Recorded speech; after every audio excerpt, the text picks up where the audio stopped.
तो कहानी के शुरू में हमें पॉल नाम का एक लड़का दिखाया जाता है। उसका आज के दिन जॉब के लिए इंटरव्यू था, मगर न जाने क्यों जैसे ही वो उठता है उसके साथ सब कुछ गलत हो रहा था। कभी उसकी कोई चीज गुम हो जाती है तो कभी उसका जूता फट गया था। उसे अपने साथ ये सब होता देखकर ऐसा लगता है कि जैसे उसे आज ही इंटरव्यू नहीं देना चाहिए, मगर फिर भी वो उस कैफे की लाइन में लग जाता है जहाँ पर उसका आज इंटरव्यू था। पर वहाँ पर लोगों की भीड़ जमा थी, बहुत से लोग लाइन्स में लगे हुए थे। तभी यहाँ पर पॉल के पास एक आदमी आता है जो उससे कहता है कि मैंने तुम्हें पढ़ाया है, मैं तुम्हारा प्रोफेसर रह चुका हूँ और दोबारा भी पॉल से मिलने की उम्मीद करता है। खैर इतना कहकर वो वहाँ से चला गया था। पॉल जब दोबारा इंटरव्यू के लिए लाइन में खड़ा होने आता है तो देखता है उधर अब रश बढ़ चुका था। एक डॉग उसके हाथ से स्कार्फ लेकर भाग जाता है। पॉल उस डॉग के पीछे भागता है, मगर वो डॉग एक गली में जाकर गायब हो गया था। तभी पॉल की नजर वहाँ पर एक दरवाजे पर पड़ती है जो खुला हुआ था। वहाँ पर बाहर नौकरी के लिए और इंटरव्यू के बारे में लिखा हुआ था। पॉल वो पढ़कर अंदर चला जाता है। अंदर जाने पर उसे सोफी नाम की एक लड़की मिलती है, वो भी जॉब इंटरव्यू के लिए आई हुई थी। पॉल उसके पास बैठकर बातें करने लगता है। तभी डेनिस नाम का एक आदमी आता है जो पॉल को इंटरव्यू देने के लिए अंदर बुला रहा था। पॉल ये सुनकर हैरान था कि अभी तो उसने इन्हें अपना नाम भी नहीं बताया, तो इन लोगों को उसके नाम के बारे में कैसे पता। खैर फिर भी पॉल अंदर चला जाता है जहाँ पर उस कंपनी के सभी हेड मेंबर्स बैठे हुए थे। उस कंपनी का मालिक जिसका नाम वेल्स होता है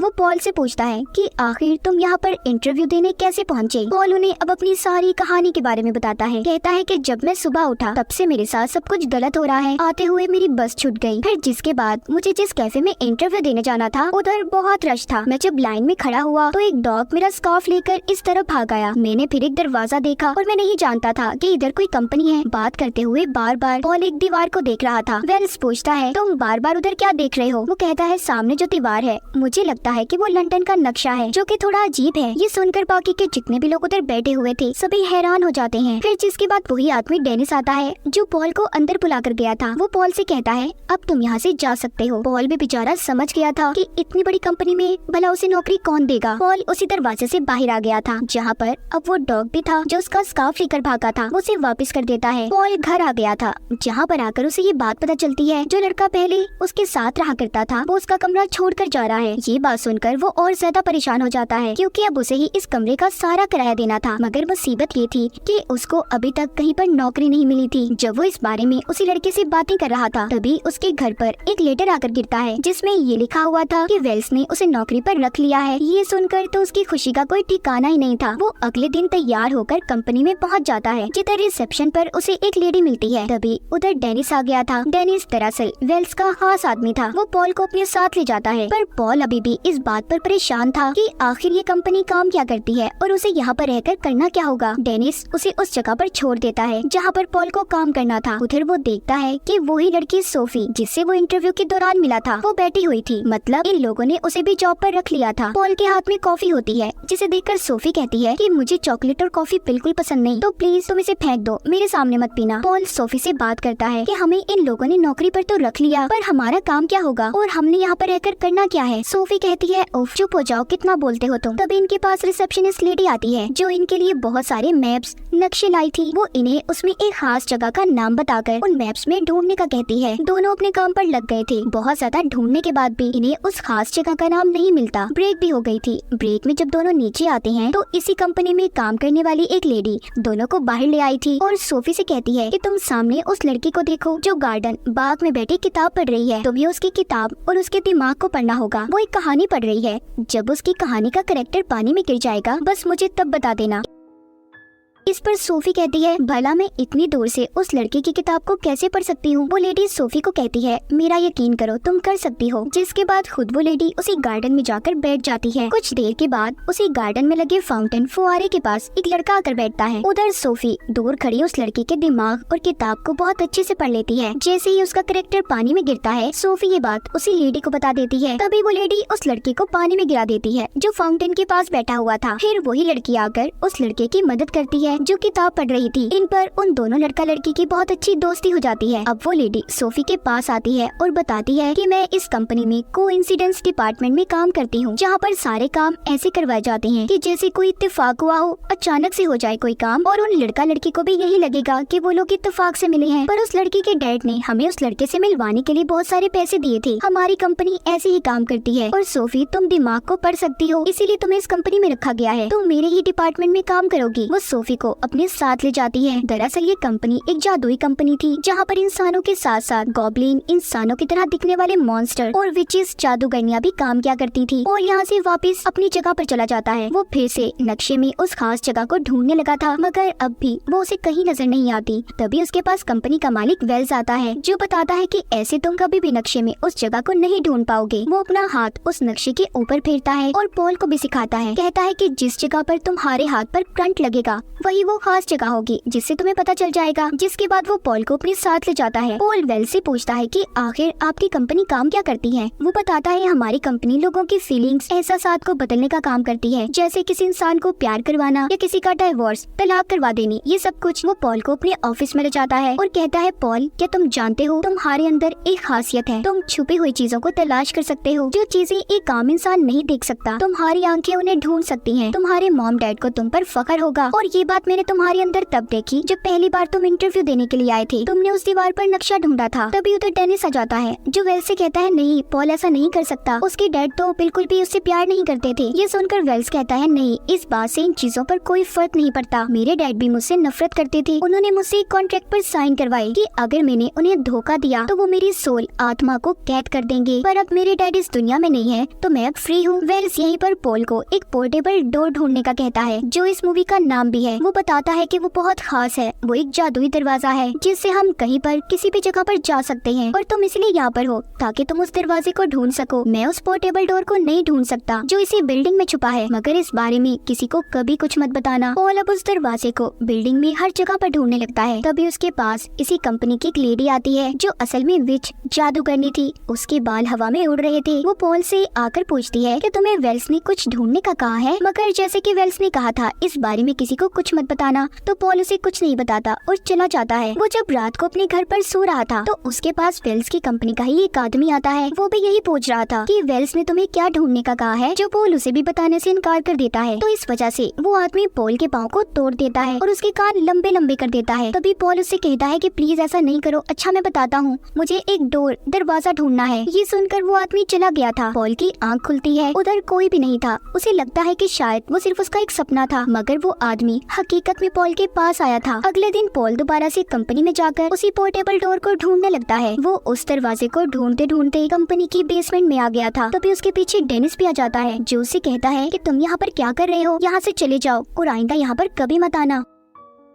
उधर दूसरी तरफ सोफी भी कोइंसिडेंस डिपार्टमेंट में काम कर रही थी। वो लोगों को इत्तेफाक से मिलवाया करती थी, मगर अब उसे अपने अंदर कुछ बदलाव महसूस होते हैं। उसे ऐसा लग रहा था कि जैसे उसके दिलो दिमाग को कोई कंट्रोल कर रहा हो, इसीलिए वो अब इस नौकरी को छोड़ना चाहती थी। वो इस डिपार्टमेंट की हेड से इसी सिलसिले में बात करती है, जिस पर वो लेडी कहती है कि तुम इस तरह इस जॉब को छोड़कर नहीं जा सकती, क्योंकि तुमने कॉन्ट्रैक्ट पेपर पर साइन किए हैं। तभी वहाँ पर पॉल आ जाता है, जो उससे कहता है कि चलो मेरे साथ। सोफी उसके सामने चॉकलेट खाती है। पॉल पूछता है कि कल तक तो तुम बिल्कुल भी इन चीजों को पसंद नहीं करती थी, आज क्या हो गया तुम्हें। वो उसे अपने साथ एक बार में ले जाता है, जहाँ पर वो उसे बताती है कि पता नहीं मुझे क्या हो गया है, जो चीजें मुझे कभी पसंद नहीं थी वो मुझे अच्छी लगने लगी हैं। ये सब सुनकर पॉल कहता है ओ फिक्र नहीं करो, ऐसा अक्सर हो जाता है। सोफी कहती है तुम आजकल वेल्स के साथ काम कर रहे हो ना, मैंने सुना है, मेरी हेड मुझे बता रही थी कि एक दिन उसने अपने डैड को कहीं पर गायब कर दिया था, जिसके बाद आज तक वेल्स के डैड का कुछ पता न चल सका। तो जरा उनसे संभल कर रहना। मुझे लगता है कि डेनिस और वेल्स मिलकर कंपनी में कुछ करना चाहते हैं। अगले दिन रोज की तरह पॉल कंपनी में जाकर उसी पोर्टेबल डोर को ढूंढने लग जाता है। वो उसी बेसमेंट में वापस आ गया था, जहाँ पर उसे डेनिस ने आने से मना किया था। वो डोर दरवाजे को ढूंढता ढूंढता एक दीवार के पास पहुँचता है, जहाँ पर उसे कुछ अलग ही महसूस हो रहा था। उसे अपनी ताकतों से पता चल जाता है कि वो कोई दीवार नहीं बल्कि किसी जगह का रास्ता है। पॉल जब उसके अंदर जाता है तो वो एक जादूगर का कमरा था, जहाँ पर कुछ अजीब चीजें पड़ी हुई थी। वहाँ पर उसे एक बड़ा सा स्टेपलर भी पड़ा दिखाई देता है। जब वो उसे हाथ लगाता है तो उसे अपनी ताकत, अपनी पावर से पता चलता है कि वो एक गॉब्लिन था। पॉल अपनी ताकत का इस्तेमाल करके उस पोर्टेबल डोर को भी ढूंढ लेता है, जो उसे वेल्स ने ढूंढने के लिए कहा था। अब वो उस पोर्टेबल डोर जादुई दरवाजे की मदद से वापस कंपनी में आ जाता है। वो दरवाजा एक टॉवल तौलिए में बदल गया था। वो कंपनी में आकर छुपकर वेल्स की बातें सुनता है, जहाँ पर वो सबको बता रहा था कि वो अपने ऑफिस के लोगों पर एक्सपेरिमेंट तजुर्बा कर रहा है। वो उन लोगों की पसंद नापसंद, उनकी फीलिंग्स, एहसासात और उनकी हर चीज को बदल देगा, जिसके बाद वो उन लोगों को अपने मुताबिक चला सकता सकता है। और उसके इस एक्सपेरिमेंट का पहला शिकार सोफी थी, क्योंकि उसने जो कॉन्ट्रैक्ट पेपर साइन किए थे वो इसी चीज के बारे में थे, और यही वजह थी कि सोफी को अपने अंदर बदलाव नजर आ रहे थे। ये सब सुनकर पॉल यहाँ से भागने लगता है जब वो उस दरवाजे को खोलने की कोशिश करता है, मगर अब वो टॉवल तौलिया दरवाजे में नहीं बदल रहा था। तभी पॉल उस तौलिए पर लिखी कुछ बातों को पढ़ता है, जिस पर लिखा था कि डोर दरवाजे को खोलने के लिए तुम्हें 3 बार नॉक नॉक बोलना होगा और फिर उस जगह का नाम लेना है जहाँ पर तुम्हें जाना है। अब पॉल 3 बार नॉक नॉक बोलकर सुपरमार्केट का नाम लेता है, जिससे कि वो सुपरमार्केट के फ्रिज में पहुँच गया था। फिर वो सोफी के पास जाता है और उसे सारी सच्चाई बताता है कि वेल्स तुम पर एक्सपेरिमेंट तजुर्बा कर रहा है, और उसे उस पोर्टेबल डोर के बारे में भी। सोफी उस जादुई दरवाजे के बारे में सुनकर खुश होती है, वो सब कुछ अपने बारे में भूल गई थी। वो पॉल से कहती है कि इस दरवाजे की मदद से तो हम कहीं पर भी जा सकते हैं, चलो ना पॉल, सब कुछ भूलकर दुनिया घूम कर आते हैं। सोफी और पॉल पहले तो पिरामिड जाते हैं, फिर बर्फीले इलाकों में, तो कभी पहाड़ी और फिर समंदर के किनारे। उन्हें दुनिया घूमकर बहुत मजा आ रहा था। समंदर के किनारे बैठा पॉल सोफी से पूछता है, क्या तुमने किसी कॉन्ट्रैक्ट पेपर्स पर साइन किए थे? वो जवाब देती है कि हाँ, वो तो एक ट्रेनिंग प्रोग्राम था, पर अब मुझे लगता है कि शायद उसी वजह से मेरे साथ ये सब कुछ अजीब हो रहा है।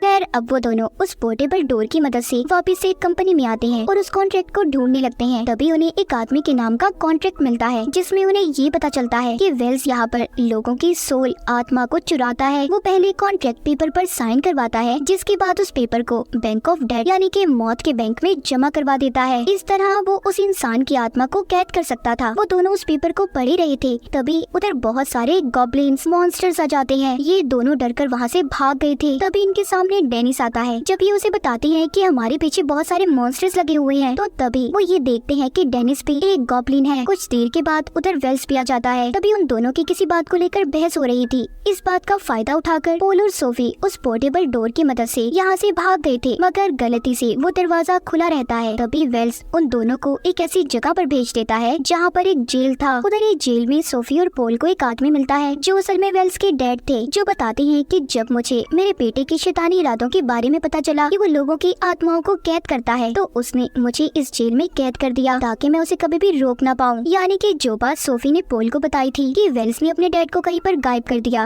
वो बात सच थी। आगे वो बताते हैं कि यहाँ से मुझे आज तक बाहर जाने का रास्ता नहीं मिल सका, जिस पर पॉल कहता है कि आपके पास तो उसका कॉन्ट्रैक्ट था, तो आपने अपने बेटे की आत्मा को कैद क्यों नहीं किया? वो बताते हैं कि इससे पहले मैं उस कॉन्ट्रैक्ट को बैंक ऑफ डेड में जमा करता, उसने मुझे यहाँ पर कैद कर दिया। पॉल को यहाँ से निकलना था। वो किसी तरह अपनी ताकत का इस्तेमाल करके यहाँ से बाहर जाने का दरवाजा ढूंढ लेता है। वो कंपनी में वापस आ गए थे। उनके साथ अब वेल्स के डैड भी थे। कंपनी के अंदर आकर वेल्स के डैड पॉल और सोफी को उसके कॉन्ट्रैक्ट के पेपर्स देते हैं ताकि वो उसे बैंक ऑफ डेड में जमा करवा दें, और खुद वेल्स के पास आ गए थे। वेल्स अपने डैड को देखकर काफी हैरान था कि वो इतने सालों बाद आजाद कैसे हो गए। पॉल और सोफी जब बैंक ऑफ डेड में जा रहे थे, तो तभी उन पर बहुत सारे गॉब्लिन मॉन्स्टर्स हमला कर देते हैं। वेल्स के डैड जल्दी से रिसेप्शनिस्ट लेडी से स्टेपलर लाने का कहते हैं। दरअसल ये वही स्टेपलर था जो पॉल ने जादू करके कमरे में देखा था। वो कमरा किसी और का नहीं बल्कि वेल्स का ही था। वेल्स के डैड जब उस रिसेप्शनिस्ट लेडी को वो स्टेपलर हवा में उड़ाने का कहते हैं। जैसे ही वो ऐसा करती है, वेल्स के डैड अपने जादू से